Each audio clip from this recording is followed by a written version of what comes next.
I drove my rusty pickup to the local game store door. Starfield gleamed upon the shelf, couldn't wait no more. Todd Howard spun his stories. There we go. Of galaxies afar, but when I fired up that game, I didn't get too far. Oh, Todd, you sold me Stardust. Welcome. Gave me empty We're back. skies. Promised me the universe with all your alibis. Todd did it. I fell for all your stories, like I always do. Starfield left me wishing for a game that's true. Okay. Okay. Here we go. Todd fixed it. Yep. Todd. Todd.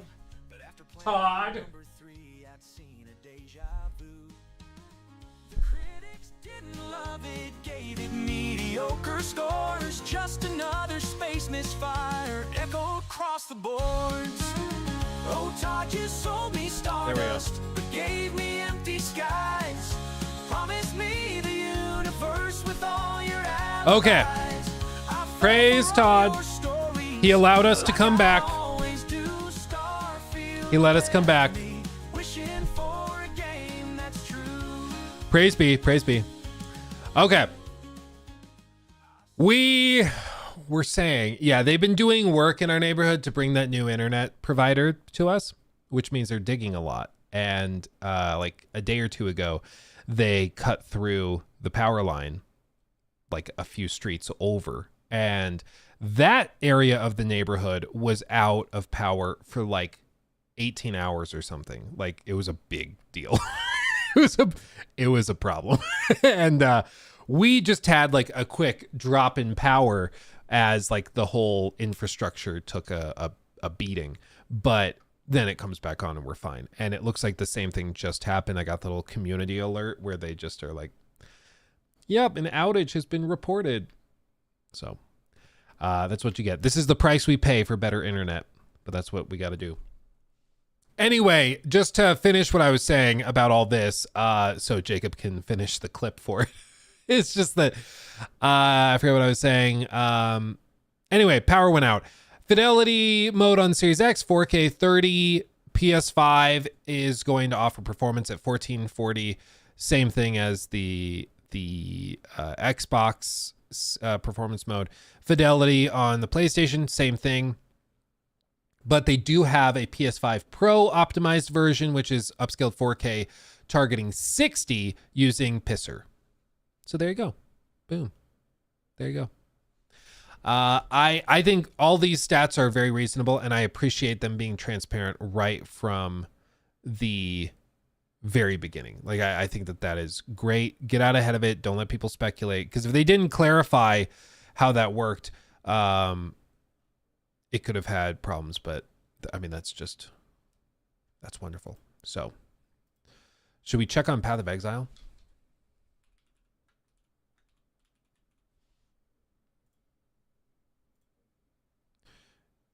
Is it not up yet? Is it live?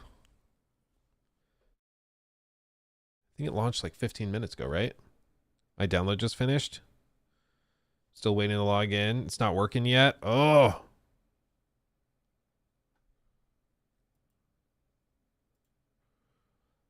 Man.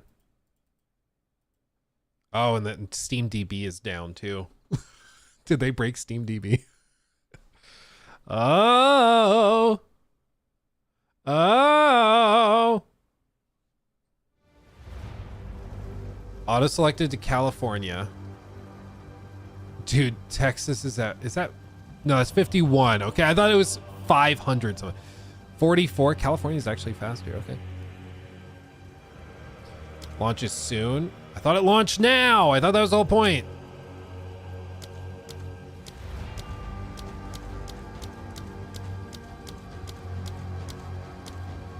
Oh, man.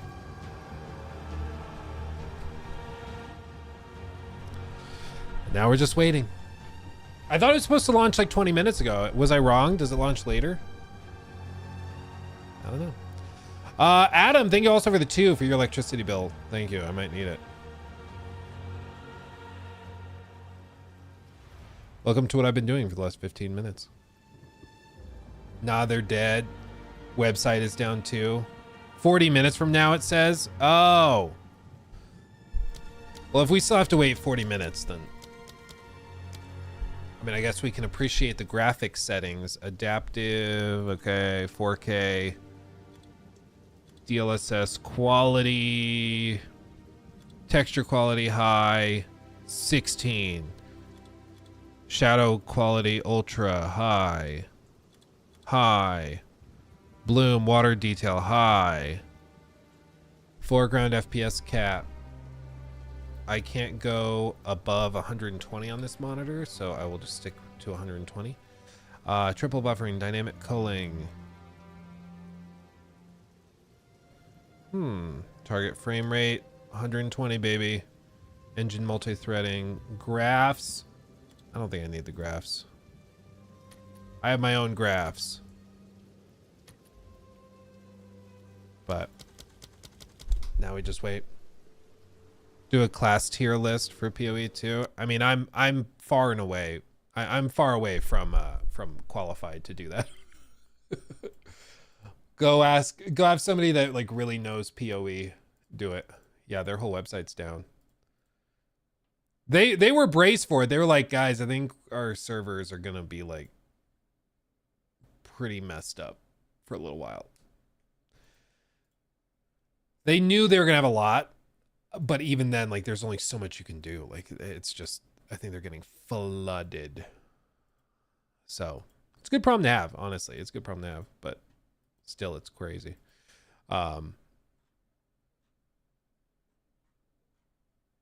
this is what they posted yesterday. Hey guys, we've just passed 1 million redemptions for Path of Exile 2 keys, and sales are still increasing.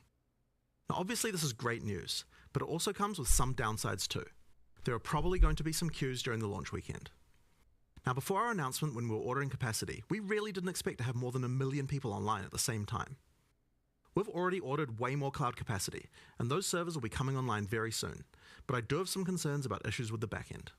We quite frankly don't know what our backend services are going to be able to handle as we go above 1 million users. Now we've added more database shards, scaling everything we have up as far as it'll go, but we're really not sure what kind of limits we might hit. We never expected things to go this big during EA. So I just wanted to say thank you. Thank you guys so much for believing in this project. I appreciate the transparency of just being like,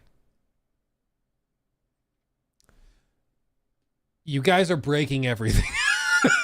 but thank you. The game's not even out yet, but like, wow. You know, I appreciate it. I think that this particular community is perhaps more understanding than most.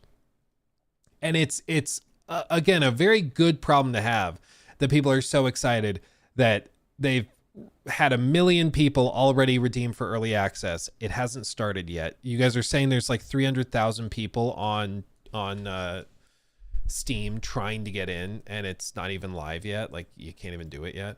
That's crazy. And again, it's a very, very good problem to have, and it's great that it's happening with this game. I just hope it's able to keep up. Yeah, you're right. Look at that. PoE 2, 286,000 players right now. And it's not even like you can't play it yet. It's just a main menu. That's wild. And bear in mind, a lot of people also downloaded this straight through the PoE launcher that they have because they wanted to pre-download it. So they've just been sitting on it waiting. What are the negative reviews? Are people upset over it not being live yet?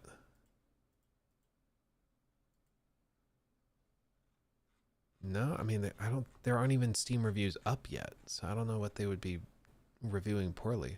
I don't even know where they're pulling that. But yeah, that's happening. Marvel Rivals is popping off, so that's a thing. Is Indiana Jones live yet? Is that one live yet? One of you guys said you were playing it, right? Did that launch on Steam too, or is that just Xbox?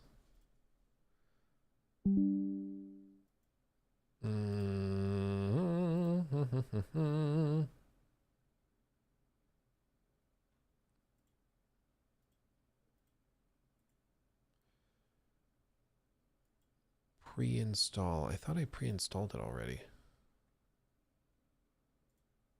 I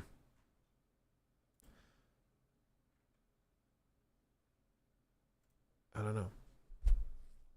When is the full launch of PoE 2? Probably in like 6 months to a year. Like that's what they've been saying so far. It's like probably 6 months to a year. Sometime 2025. That's the goal. It's probably not like something where it's going to be 2-3 years.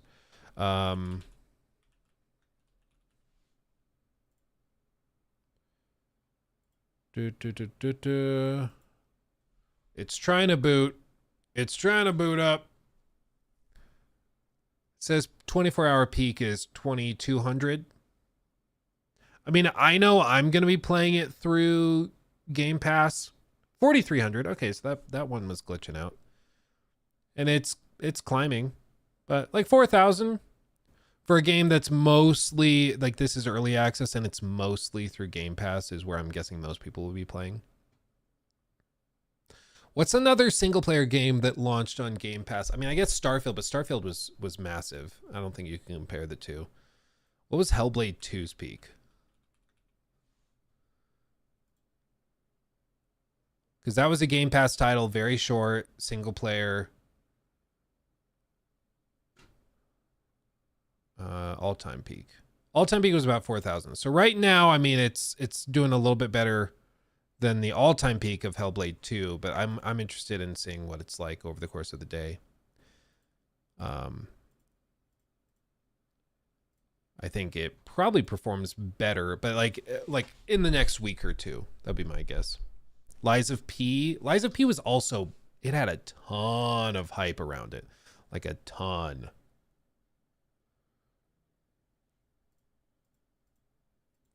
So I don't know.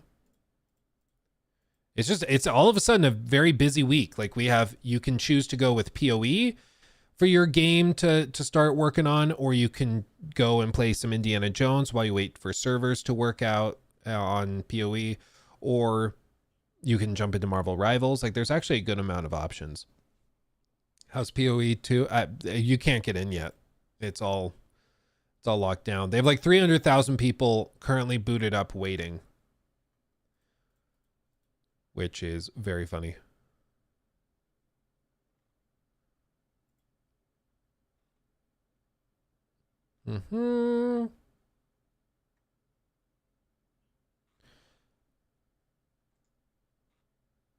Yeah.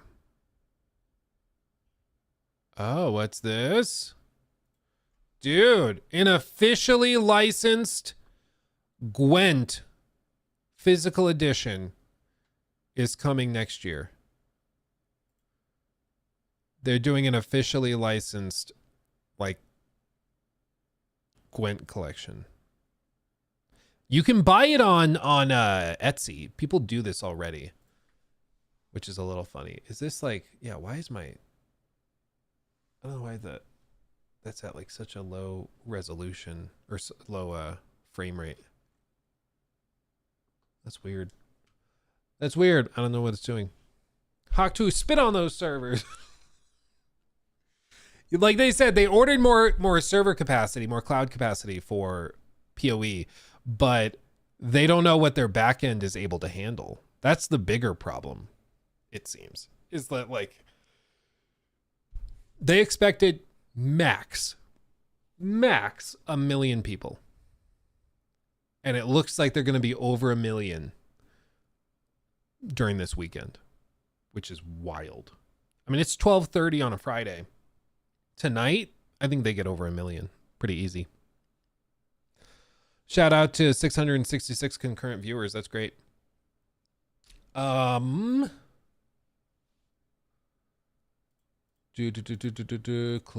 that.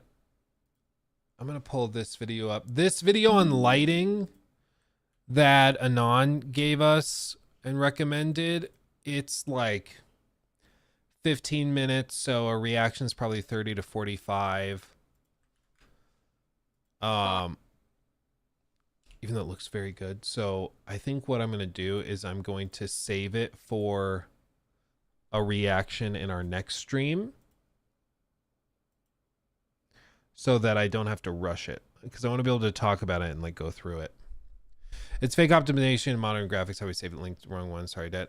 Yeah, this. Oh, that is the one. Oh, I thought you were talking about the lighting one. So I had this one pulled up. I'll pull up that one because I did see that one also. Price of realism, optimization, photo reader, puts modern graphics. You said, and how we hope to save it. This one. This is an investigative report addressing the most negative aspects affecting modern game development. The woke! Specifically, the deterioration of realistic graphics and the manufactured increase in computing cost. I am Kevin Jimenez, the founder of Threat Interactive, a new game production studio aiming to unlock the full potential this next generation of gaming can provide. And we'll show just how by the end of this video. There are 3 interconnected... I mean, I'm all in for this. This seems very interesting. Going into all the nitty-gritty details of game development, the engines, how they are achieving these looks, and what the costs are. I'm going to eat this up. Why Epic Games and UE is the biggest problem. Dude, I'm here for it. I'm here for it.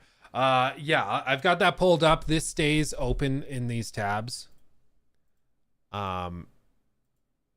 So I will keep that up because I want to do like a full reaction on that.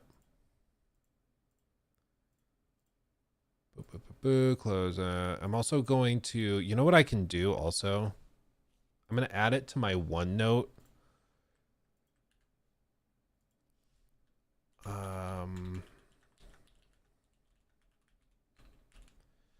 I'll add it to my OneNote, so even if something happens here, I can see it. And while I'm in the hotel, when we do a stream from the hotel room, I can do a reaction there. Because here's the thing. I'm going to be on this little vacation over the weekend and into a little bit of next week. Honestly, the first half of next week because of some other stuff that I can't talk about. But as a result, like I'm going to have to be back at the hotel room with the boys during nap time for a little while. And while I'm doing that, I can just do reactions while we do that, you know, because I'm going to be sitting in the room anyways. Let's see. I was actively watching a video and hit subscribe and you started and it confused me so much. Oh, really? That's funny. Optimus, thank you for the bits. Luke, Delta Force came out and Steam reviews are not good. Yeah, I saw there was an issue where like they have details in their EULA or something that basically, or no, it's their anti-cheat that allows them to scan like a lot of your computer. And also they have requirements like you can't have USB devices plugged in that could be affecting like adjusting aim controllers and stuff. I'm not really sure the full extent of it, but it seems like something like that. Dude, this is crazy. Look at this. Jesus Christ, guys. It's crashing? Jesus Christ, guys. Holy shit. How many subs you at now? Over 4,000 now. Oh my god. He hit partner on his alt account and within 10 minutes had 10,000 subs. I can't read the chat. Bro, y'all gotta see this. Look. Look at that. Jesus, dude. Oh my fucking god. A few moments later. How many viewers does it have on Twitch? Let me see. Let me see how many it has. Okay, categories PoE 907,000. That's Holy insane. fucking shit. And yeah, we did break, and by we I mean me, over 10,000 subs now. Dude. Over 10,000 in 10 minutes. Guy, as I said, it's a good day to be me right now. It really is. To put that in perspective, that's like 30 $100,000 in 10 minutes just from subs. Like just from subs. The ads on a stream with this many people on it also, I'm sure, are in the realm of tens of thousands of dollars as well. Like he's probably making $250,000 today alone just from that. How crazy is that? Remember they were trying to cancel him just like a handful of weeks ago too. Remember that? He's at 15K now. Yeah. Jeez, dude. Yeah. Oh man. That's wild. Indiana Jones is at 67,000, but I mean that's the thing, is like you're competing against Marvel Rivals, which is a huge game, and PoE 2, which is a huge game people have been waiting for. So, man, who would have thought that the end of this year would just be like a mad sprint? A mad sprint. That's crazy. Asmund doesn't run ads. Oh, good for him. I'm sure, dude, Twitch has to be like low-key kind of livid with him 24/7, because this is his alt account, not even his main account. And when he was streaming through this, well, actually now they're probably happy because they get half of all those subs, right? So I'm sure Twitch is a little bit happy. They're at least making some money. Oh, they forced partnered him? No way. Did they really do that? They forced partnered him?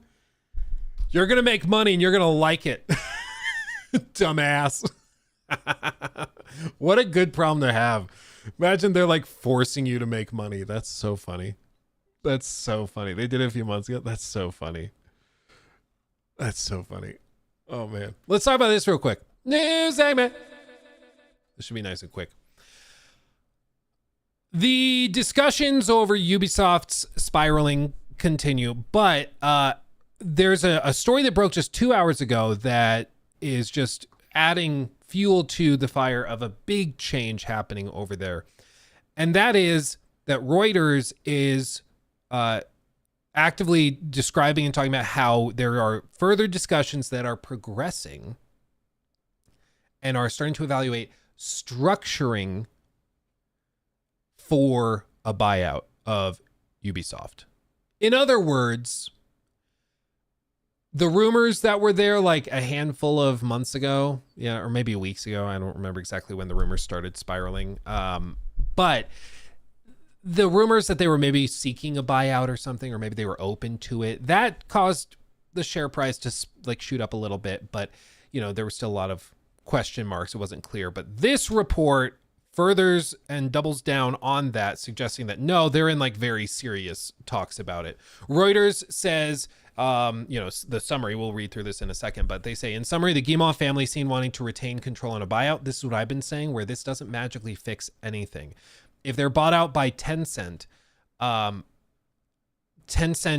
typically has standards. You know, they would want to go in there and start really pumping out like the live service games. They'd really want to pump out like a lot of gacha style stuff. So it would probably get even more toxic. So anybody who thinks that this is like good for Ubisoft, probably not. Like the problem with Ubisoft, in my opinion, are the Guimauve family members who just don't know what they're doing anymore. And they've just been floundering, trying to figure it out. So I think being bought out by Tencent does not magically fix that. Honestly, if they were going to sell to somebody, being bought by a Sony, being bought by a Microsoft, that would be the best case scenario in the situation of a buyout. Because at the very least, Microsoft tends to just leave studios alone to do whatever they need to do, for better or worse. But they tend to gut some of the corporate leadership. Same with Sony. As we've seen recently with them starting to restructure Bungie after they failed to hit targets. So there's the potential that this ends positively if they're bought out by somebody that gets rid of the Guimauve family. But it sounds like part of the conditions of these deals and these negotiations is that the Guimauve family wants to remain in control. And if that's the limiting factor, there is literally no scenario where, in my opinion, this helps Ubisoft games get better, because the people who are making the mistakes now would still be in control. You know, like it wouldn't actually fix anything. But they go on. Tencent is undecided on increasing their stake. They're not so sure, which is a little funny that they are a major investor and now they're like They've got cold feet. They're not sure if they want to put more money in. Minority shareholders push for a sale amid stock decline. Yeah, that's the thing, is the smaller shareholders really, really want them to sell and move on. And then shares spiked 16% after this report went up, which actually caused them to halt trading. So they shut down trading on Ubisoft stock because it was spiking so much at the prospect of a buyout. That should tell you everything you need to know about how investors feel about the company right now. They just desperately want a change. But again, like, the one thing that I think would happen if Tencent were to buy them out or become like 50-50 partners or whatever, Tencent, without a doubt, they are cutthroat as all hell. They would lay off thousands and thousands and thousands of people. We just got the news that X Defiant was shutting down, and that studio, Ubisoft San Francisco, and what was the other one that got shut down? I'm blanking on the other one. One of the other ones got shut down, and it accounted for, when all is said and done, probably around 300 jobs are going to go away as a result of those layoffs. If Tencent takes over, they probably do what their investors have been calling for, which is to shed about 30 to 45% of all of Ubisoft, which is, I mean, thousands of jobs, 7,000 jobs. Like, it would be a metaphorical bloodbath of layoffs if Tencent took them over. So I do not want to beat around the bush. Like, this makes investors happy, but this would just be, you know, it would be transformative, to say the very least. Now, maybe that 40% layoffs where thousands of people are laid off, maybe that is better than the entire company going belly up and 20,000 people losing their jobs. So you could look at it that way, where it's like 7,000 layoffs or 20,000. So maybe that's a net positive, but still the point is it would be a huge shakeup. But they say shareholders of Ubisoft Entertainment are considering how to structure a possible buyout of the AC video game maker without reducing the founding family's control. Two people familiar with the matter told Reuters. This is the thing, though. I understand they're the founding family, but if you've run the company into the ground to the point where you need to sell it because everything's going belly up, why would you stay in control? Like, it's unbelievable. The Guimont family, which is the largest and founding shareholder, has been in talks with Tencent and other investors in recent weeks about funding a management-led buyout of France's largest video game maker, the people said, speaking on the condition of anonymity. However, the Guimont family has indicated that it would like to retain the control it has over the company, which also makes Just Dance, Far Cry, and Tom Clancy video games series as part of the deal. Tencent, currently the second largest shareholder in Ubisoft and China's biggest social network and gaming firm, has yet to decide whether to participate in the buyout and increase its stake in the company, which is surprising to me. Like, if Tencent is iffy, that's surprising, because Tencent historically, anytime they have the chance to buy anything, they jump at it. Like, they love it.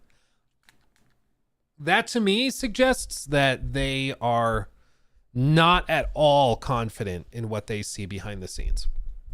And as the second largest shareholder, if they're seeing the stuff behind the scenes, if they're seeing all of that stuff, and they are iffy on this, that should tell you a lot. Like, if they had some Witcher 4 level projects in the works that were going to blow up and be hugely successful, and they're like, yeah, this is going to save the company, they would be jumping at the opportunity. But they're not. And I think that says a good amount.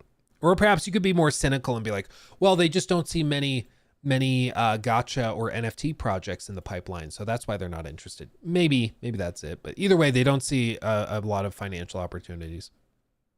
They say this is partly because it has asked for a greater say on future board decisions, including cash flow distribution in return for financing the deal, which has not been agreed upon with the Guimont family, the person added. Discussions between the two parties are ongoing, as Tencent also wants to prevent any potential hostile takeover of Ubisoft by other investors, said the person, adding that Tencent's plan is to remain patient and wait for the founding family to agree to a deal. Tencent may opt not to increase its stake in Ubisoft, as it considers its current direct holding of almost 10% in Ubisoft sufficient for maintaining its gaming business cooperation with the company. Tencent declined to comment. A representative of the Guillemot family did not respond to requests for comment. Quote, "We remain committed to making decisions in the best interest of all our stakeholders," a spokeswoman for Ubisoft said. "In this context, we have already indicated the company is also reviewing all of its strategic options." In October, Ubisoft said it regularly reviewed all of those options, but declined to further comment. Shares of Ubisoft rose as much as 16% after the Reuters report. Its shares were trading up 12% at 13.2 euros in the afternoon. The buyout talk comes as some minority shareholders, including AJ Investments, have been pushing for either a take private or a sale of Ubisoft to a strategic investor amid the stock price plunging. The company shares fell to their lowest level in the last decade in September after it cut its outlook on weaker than expected sales and postponed the launch of Assassin's Creed Shadows title. This week, it also announced it would discontinue development of its gaming title X Defiant. Ubisoft is run by the Guillemot family, which owns 15% of the company, followed by Tencent, which owns just under 10. The family held about 20% of Ubisoft's net voting shares, while Tencent owned 9.2% as of the end of April. There's a few things we know for sure. Ubisoft is in trouble. Ubisoft has lost the confidence of gamers, which are their customers. So they cannot, like it used to be, if they spent $500 million on a project, they could at least make that back so they could stay afloat. Nowadays, that is not a given. They can spend hundreds of millions of dollars on a game and players will just not jump or bite at it, and they will wait for a sale. And that is kryptonite for these big corporations. It doesn't work. Like the trick is not working anymore. It's not working anymore. What's the stock price at the moment? Well, they froze it after this, so it's still locked at about 12. Which is typical. I mean, whenever there's a lot of volatility with any given stock, they'll freeze it while they try to figure out what's going on. So that there's no like crazy surprises or unfair trading going on. But with this, I mean, I think there's a few things. What do I think will happen, and what do I think would be best for Ubisoft? And then maybe what's the practical best solution? So first things first, what do I think will happen? I think they probably take it private. I think they're bought out by maybe Tencent finances the deal with the Guillemot family. Guillemot family loses the majority of revenue in the company, but maybe they control a decent amount of voting. Who can say? But I think that they probably sell because I think there's just not really a great solution elsewhere. And I think if Tencent is the partner in that solution, in that project, I think there's an opportunity or a potential for the company to be gutted pretty extremely and reworked significantly. I think you'll see them double down on Rainbow. I think you'll see them double down on mobile game spin-offs and ports and stuff of their games. Assassin's Creed will remain the main focus for the company, but I think you're going to see pretty much everything else Ubisoft has tried to touch or work on will get shut down, and you will see thousands and thousands and thousands of people laid off. Beyond that, I think another possible option would be if Microsoft wanted to get in it. Ubisoft has a historically friendly relationship with Microsoft, so I think there's the potential for that. Tencent, though, I don't think wants that, and I don't think Phil Spencer wants the Guillemot family in charge if he were to run it, if he were to buy them. I think they'd want to kind of clean house a little bit, which I think is good, because I do think Ubisoft needs pretty demonstrably significant reworkings for the good of the employees, for the good of their fans and customers. I think they need to shake it up. The fact that the Guillemot family and the Yves Guillemot wants to retain control as a condition of this, I'm like, you don't have a lot of leverage right now, dude. Like, the company is in free fall in terms of the stock price. And I guarantee you, if they announced that they were going to go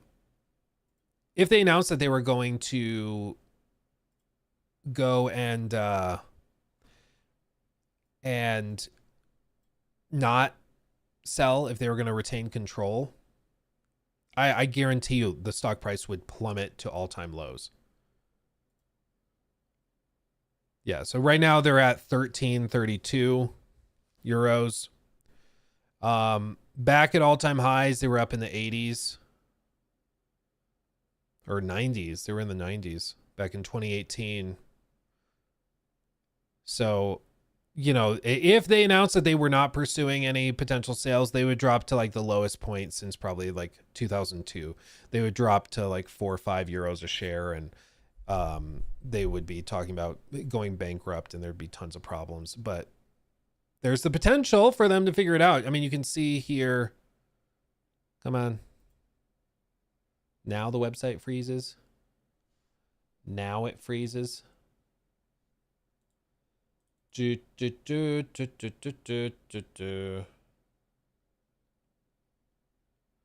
know what his problem is. What if I do this?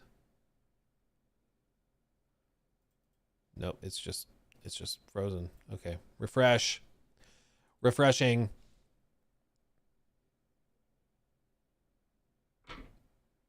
Nope, the website's just down. Okay, Yahoo's having troubles.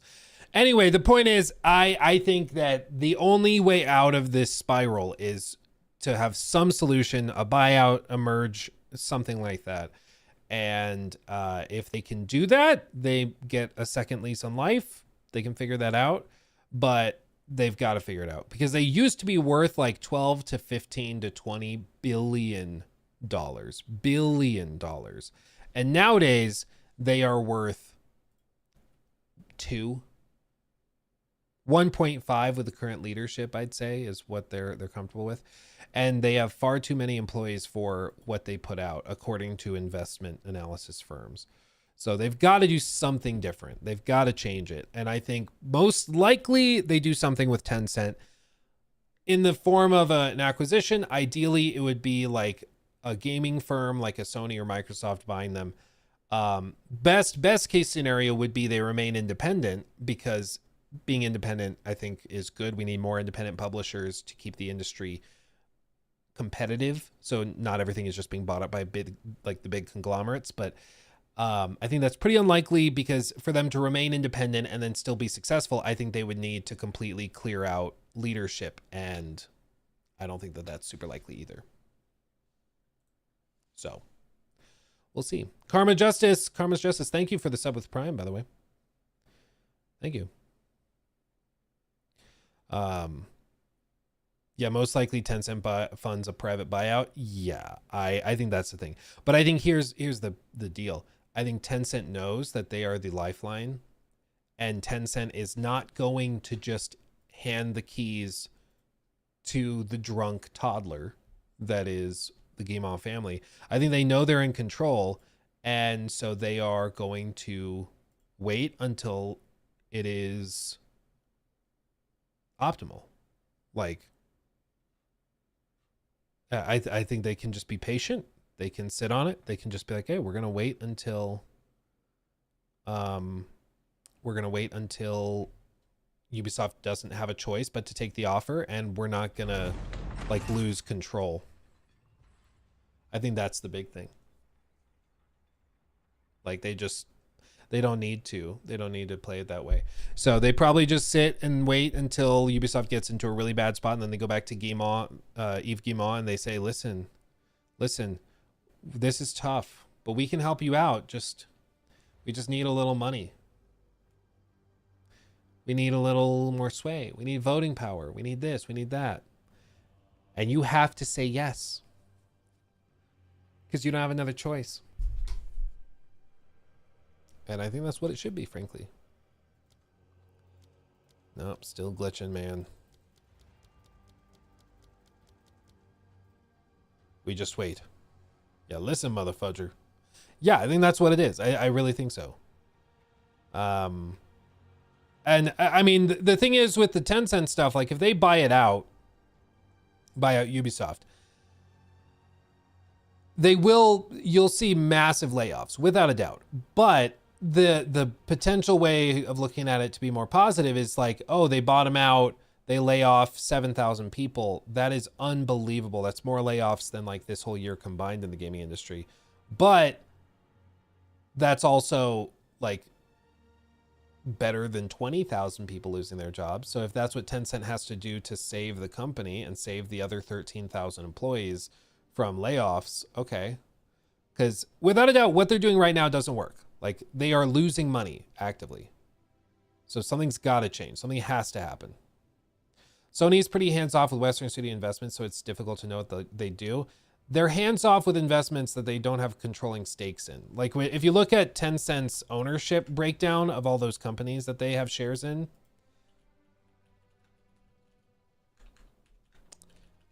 I think Wikipedia actually had a good breakdown of it. Products and services, video games,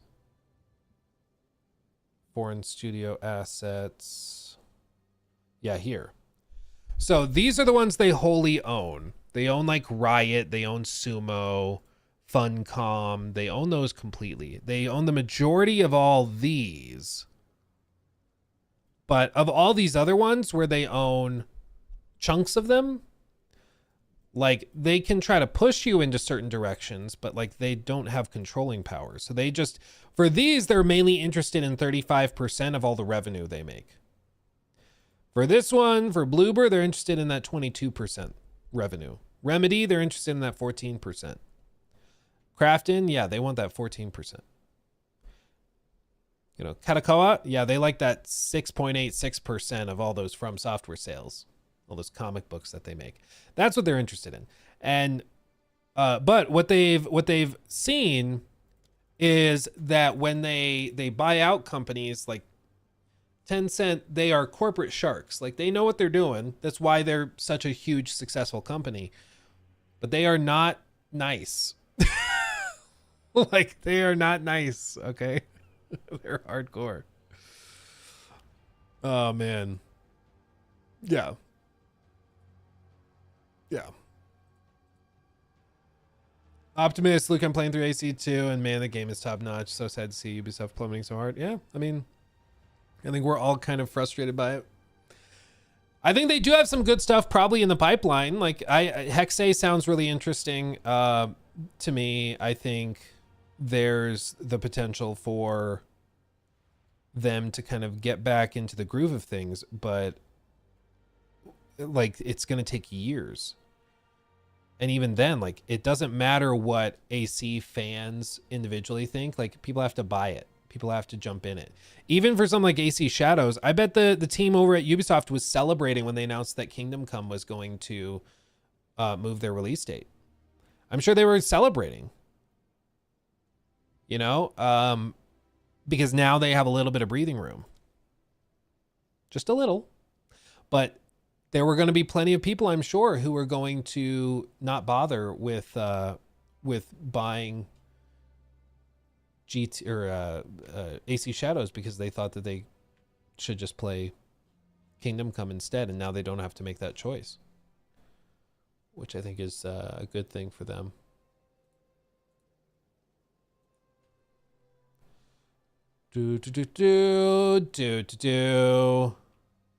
PlayStation buying out From Software. They're negotiating it right now.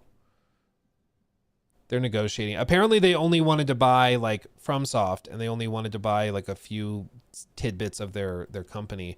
But Katakawa said, nope, we want to sell the whole thing. You're going to buy the whole thing and like it. It's kind of like those variety packs of margaritas you get at the liquor store where it's like, it looks really good, but you only want like these flavors, but you have to buy all of them. You don't have a choice.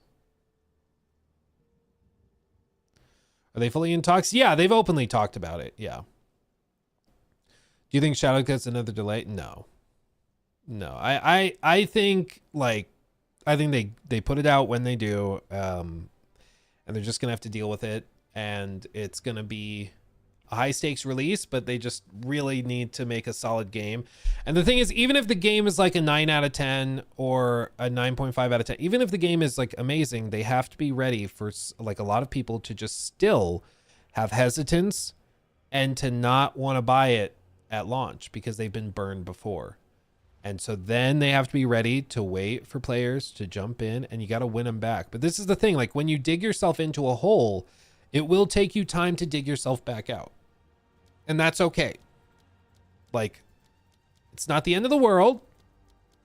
But you should be ready for that. Like, and I feel like Ubisoft right now, they just don't want to dig themselves out of the hole. They expect to just teleport out. It's like, no, you're going to have to spend a lot of energy and time convincing people that you're like to be trusted again. But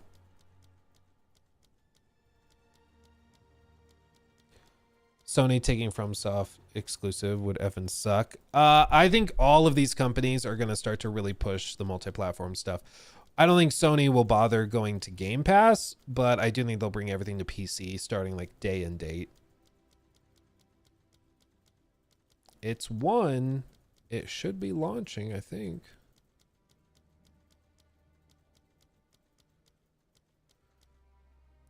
Dragon Age got 9 out of 10 scores. Scores don't matter as much as people's word. Yeah, well, to be clear, I guess I should be precise. You're right. To be clear, when I say like if Shadows were a 9 out of 10, you know, or a 9.5 out of 10, I'm not saying that like necessarily the Metacritic score. I'm saying like if players felt it was that level. If people who played the game were like, it actually is really, really good, then you might be able to see that. When are servers expected to open? I thought a minute ago. But I guess not.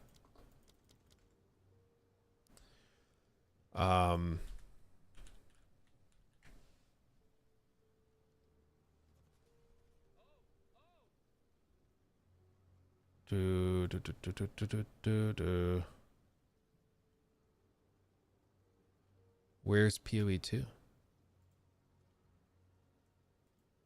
1.1 million. It's got to be, yeah, it's Asmon.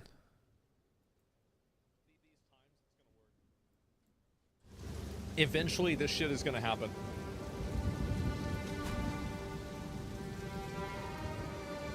One click is all it takes. That's right. That's right. There's a new tweet. I don't know about that. Is there? Man. Yeah, no, they haven't said anything else. Next half hour. Screw this, Half man. an hour I'm going ago. back to Diablo 4. What's the view count on Steam? Let me see if I can find it. Dude, it's a good problem to have, but man. Honeybee, thanks for 100 subs, man. I appreciate it. Thanks a lot. Someone just casually dropping 100 sub gifted. That's crazy. There are 1.1 million people watching on Twitch trying to see it. SteamDB has it at 317,000 and it's not even up yet. It's going to be big, dude. Oh, that's funny. Look. You're all a bit too excited about this game's release. It's bringing down SteamDB. Should be fixed now, though. A lot of people are checking it out. They actually have devs from SteamDB that are like, you guys are crashing. I've never seen a game crash SteamDB. That's funny. Just from people checking it. It's going to be huge. Are you ready, Luke? I don't think so. I mean, I'm not ready, to be clear. I had a feeling that server issues would be a big thing, as did they. But this might just be the signal that I spend a day or two working through Indiana Jones, and then I go Path of Exile once they've sorted this out.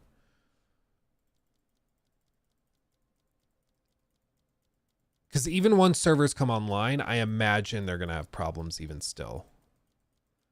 Because they expected like 1 million players. I don't think they expected anywhere near this. Because again, bear in mind, there's 300 something thousand on Steam. There's a lot of people playing through the native client that they have for preloading that they enabled. And those people would not be counted here, even if they have the game booted up and are trying to log in. So there might be another 600,000 people where, you know, the rest of this up to 1 million players are, and they're trying to log in, but they just can't. So severely underestimated. I mean, I think this is one of those things where, like, I don't blame them for underestimating the number of players, because like it's on paper, it's a very niche ARPG. It's going into early access. No way it pops off and has 1 million people trying to play it in early access. on the same day as an Indiana Jones game is launching and Marvel Rivals. We'll be okay. Design it for 1 million players. There's no way anybody has more, like we have more than that, but ended up popping off, you know. It's great to see. Trash Panda Cold, thank you for that. Sub 3 months. Ooh, baby. Over on Twitch. Thank you, my friend. Thank you. Yeah. Very happy for our New Zealand bros and sisters with PoE 2. Tiny country making a huge game. Yeah, no, it's really good to see it be successful. Well, guys, I mean, I think if PoE 2, it doesn't seem like it's gonna be up and running too soon. I mean, it looks like they are fighting to get it up and working, but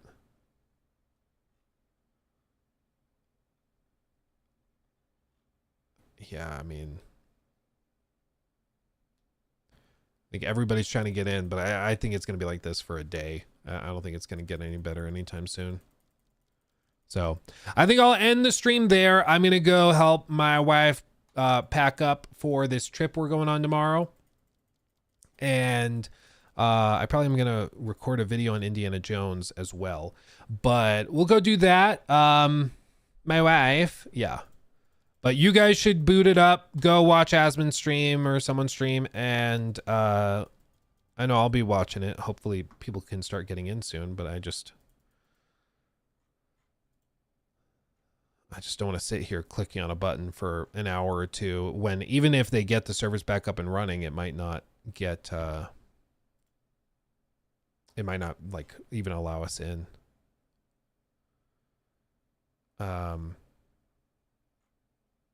Anyway, but thank you guys for hanging out with me. Thanks for hanging out with me. Yeah, hang out with my handsome woman. Yeah, you're damn right. Yeah. Did you check out Indiana Jones yet or passing? I have not booted it up myself yet. The reviews are really bizarre because they show like big problems, but the consensus is the problems don't really matter. And so I'm excited to try it just to see what it's like, because like they show really big problems with like the AI just being really stupid or you know, some bugs and glitches, but they just like go right over it and are like, yeah, but it's still amazing. And I'm like, okay, maybe it just doesn't matter. Maybe it's one of those games where it's not held back by that, but I won't know until I play it. So we'll see. I've seen it. It's not a 9 out of 10. Yeah, I'm getting a sneaking suspicion it might be one of those Deathloop games where some people just do not get why some people love it, but I'm interested to see. But anyway, when's my next stream? I'm honestly not sure. It mainly depends when I get to the hotel room and get set up what that looks like. Most likely it'll be during the kids' nap times when I'm in the room anyways. We're trying to upgrade to a suite so they can be asleep in the room over and then I'm in the like family room of the suite.